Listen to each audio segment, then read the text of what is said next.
హరహర మహాదేవ శంభో శంకర అంటూ శైవ క్షేత్రాలంతా కూడా శివనామ స్వరంతో మారుమోగుతున్నాయి. కార్తీక మాసం పరమేశ్వరునికి ఎంతో పవిత్రమైన మాసం. ఈ కార్తీక మాసంలో మరీ ముఖ్యమైనది కార్తీక సోమవారం. కార్తీక మాసంలో వచ్చేటువంటి తొలి సోమవారం కావడంతో ఈరోజు పంచారామ క్షేత్రాలన్నీ కూడా భక్తులతో పెద్ద ఎత్తున కిక్కిరిసిపోయాయి. ఉదయం ఏకూజాము నుండే శైవ క్షేత్రాలకు భక్తులు పెద్ద ఎత్తున తరలి వస్తున్నారు. ముఖ్యంగా పాలకొల్లు క్షీర రామలింగేశ్వర స్వామి ఆలయంలో ప్రస్తుతం మనం ఉన్నాము. స్వామివారిని దర్శించుకునేందుకు ఏకూజాము నుంచి కూడా వేలాది మంది భక్తులు పెద్ద ఎత్తున తరలి వచ్చి స్వామివారిని దర్శించుకున్న సందర్భం అయితే కూడా ఉంది. అయితే ఈ ఆలయం యొక్క విశిష్టత ప్రాధాన్యత గురించి మనతో ఆలయ ప్రధాన అర్చకులు ఉన్నారు. ఒకసారి ఆయనతో మాట్లాడదాం. స్వామి, ఈ ఆలయ ప్రాధాన్యత ఏమిటి? పంచారామ క్షేత్రాల్లో శిరోభాగం శ్రీ క్షీరారామలింగేశ్వర స్వామి దేవస్థానం. తారకాసురుడు అనేటువంటి రాక్షసుడికి కుమారస్వామి వారికి జరిగినటువంటి యుద్ధంలో తారకాసురి హృదయంలో ఉండేటువంటి ఆత్మలింగాన్ని కుమారస్వామి వారు భిన్నం చేసి తారకాసుని సంహారం చేశారట. అలా జరిగినప్పుడు ఆత్మలింగం 5 భాగాలు 5 చోట్ల 5 లింగాలుగా పడ్డాయని చెప్పేసి మనకి పురాణాల ద్వారాగా తెలిసేటువంటి విషయం. ఆ పడినటువంటి ఆత్మలింగ భాగాలని ఒక్కొక్క దేవత ఒక్కొక్క చోట ఒక్కొక్కలా ప్రతిష్టాపన చేశారట. ఇక్కడ కృతయుగంలో శ్రీ మహావిష్ణువు శిరస్సు భాగాన్ని ప్రతిష్టాపన చేసిన తరువాత దండకారణ్యమంతా ప్రదక్షిణ చేసేటువంటి క్రమంలో శ్రీ మహావిష్ణువు అంశైనటువంటి శ్రీరామచంద్రమూర్తి స్వామి వారి చేత వశిష్ఠ మహర్షి స్వామివారిని పునఃప్రతిష్ఠ చేయించి క్షీరంతో అభిషేకం చేసిన కారణం చేత రామలింగేశ్వర స్వామిగా పిలువబడుతున్నారు అని చెప్పేసి మనకి పురాణాల ద్వారాగా తెలిసేటువంటి విషయం. అంటే పంచారామాలకు సంబంధించి కూడా కార్తీక మాసంలో ఒకేసారి ఒకే రోజు అన్ని ఆలయాలు దర్శించుకోవడం అంటే పంచారామం యొక్క విశిష్టత ఏంటి?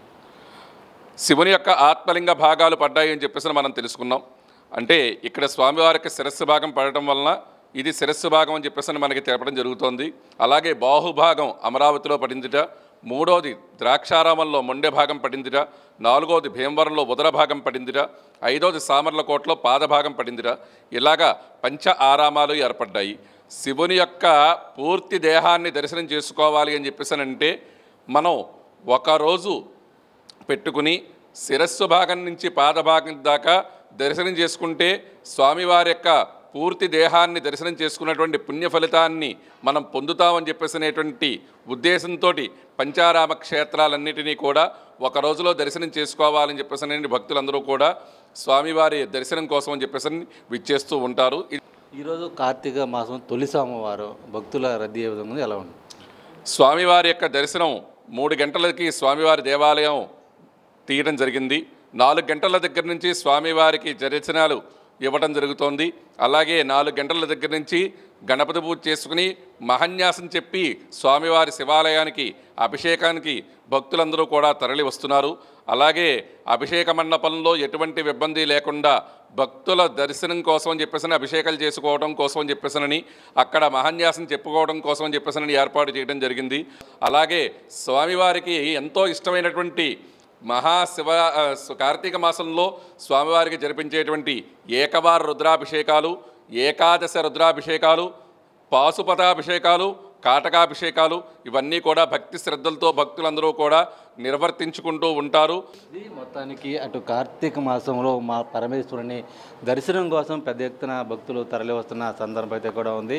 క్షీరరామలింగేశ్వర స్వామి వారిని ఉదయం నుంచి కూడా భక్తులు పెద్ద ఎత్తున వచ్చి దర్శించుకున్న పరిస్థితి కూడా కనపడుతున్నాయి. స్వామివారిని భక్తితో ఎవరైతే కొలుస్తారో వారికి అన్ని సకల సంపదలు ఆరోగ్యాలు సమకూరుతాయని చెప్పి కూడా పండితులు చెబుతున్న పరిస్థితి. వీడియోలు ప్రసాద్తో శ్రీనివాస్ టీవీ, పాలకొల్లు క్షీర రామలింగేశ్వర స్వామి ఆలయం నుంచి.